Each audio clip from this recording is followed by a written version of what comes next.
Hey everyone, welcome back to the channel. Thanks for tuning in for another episode. Today we're going to talk about the allure of floating baits. I get asked all the time what my opinion is on floating baits.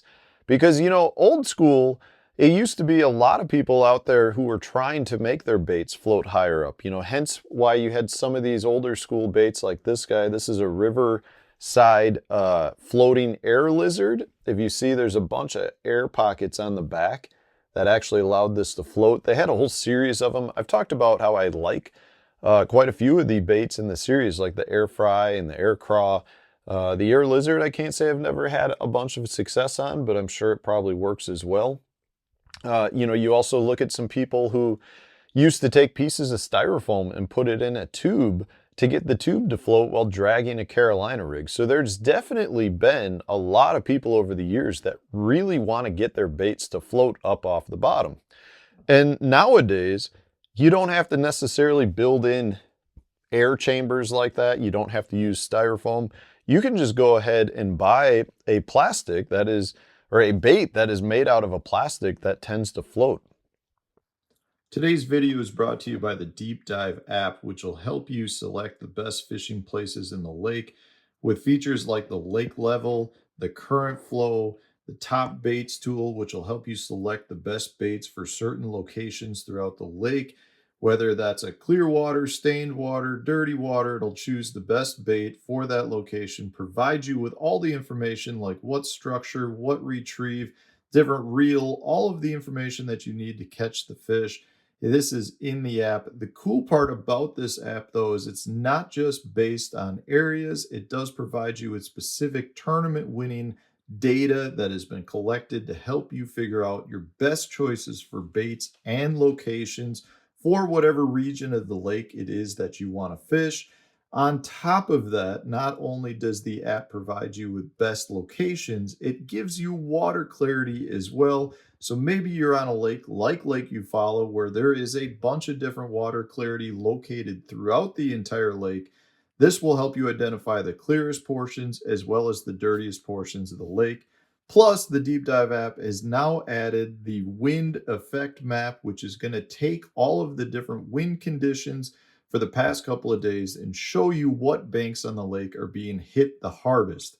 They also have inflow points that show you different places throughout the lake where your water is being flushed into the lake through different ditches and creeks and rivers, providing you with high percentage places to fish and letting you know what parts of the lake are going to be the best areas after a rain. Check out the Deep Dive app to help you become a better angler.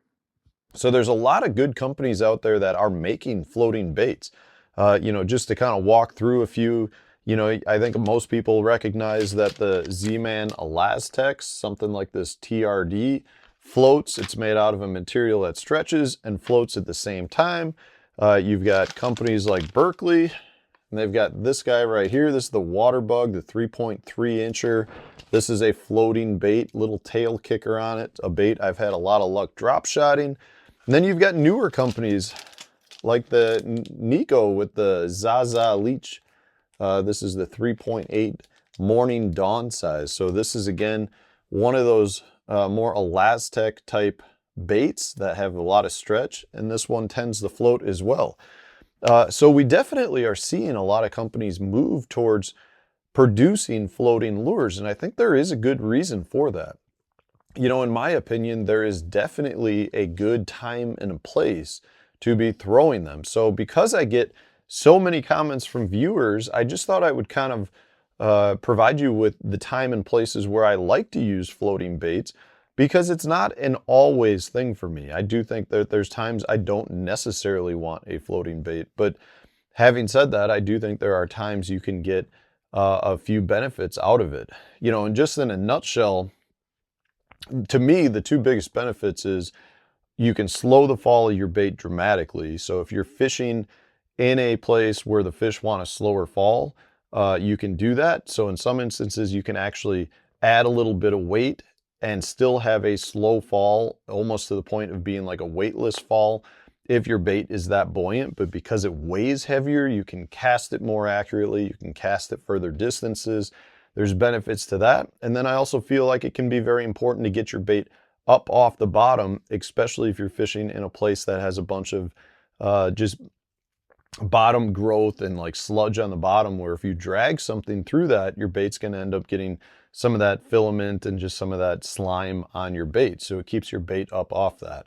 So if I'm looking at specific techniques, these are the techniques that I'm going to really be concentrating on the most. You know, I think we've seen, like I mentioned earlier, with a lot of your old school baits, the Carolina rig is one of the first places I would be looking to have a floating bait. You know, with a Carolina rig, you've got a leader of line to your bait, which is generally just rigged with a weight. So from that standpoint, a floating bait really helps get your bait up off the bottom. But because your bait weighs less, it tends to glide better too. And that gliding motion is a very good way to trigger the strike. So I do like a floating bait on a Carolina rig. I also really like it for a drop shot. You know, Berkley came out with the water bug, and this is kind of specifically meant to be a drop shot bait. Works really well with a hover rig as well, but it was designed to be a drop shot bait. And the idea behind that is if you were just to dead stick your drop shot, well, your bait would tend to float from a horizontal position into a vertical position. But if you've got a floating bait, your bait will tend to stay much more horizontal in the water column, which is a more natural presentation. So I do like to fish some floating baits on a drop shot as well. Now, that kind of depends on the circumstances that I'm fishing and how I'm fishing the drop shot. But if I'm really dead sticking the drop shot, I like to have a floating bait.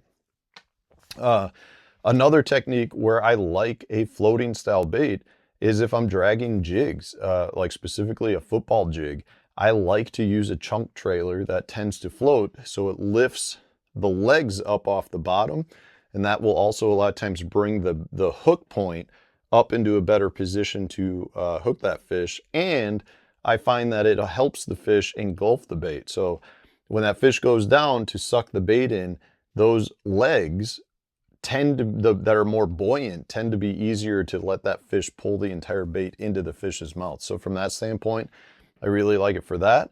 I also really like it, again, for fishing a unpegged Texas rig. So if I'm fishing something like a speed worm, let's say that, or, you know, some sort of worm style bait that has a floating tendency to it, not necessarily a speed worm because they don't float, but if you have a floating style bait, you can fish that and kind of sweep your rod, allow that weight to separate from the bait, and the bait will glide over the tops of the weeds, and that generates a lot of strikes for me. So that's another good way.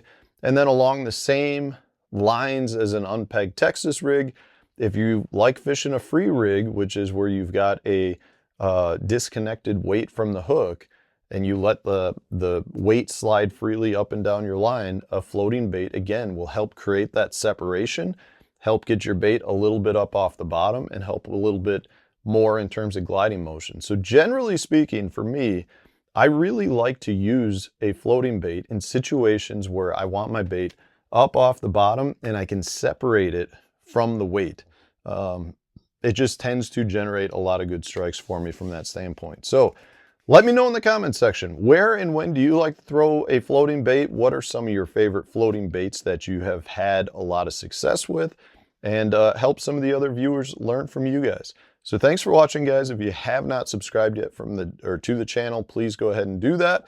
And if you want to support the channel and looking to purchase some tackle, please use my Tackle Warehouse link. I'll put links for each of these baits in the comment section. And otherwise, stay tuned. We'll have a new video coming out tomorrow for you.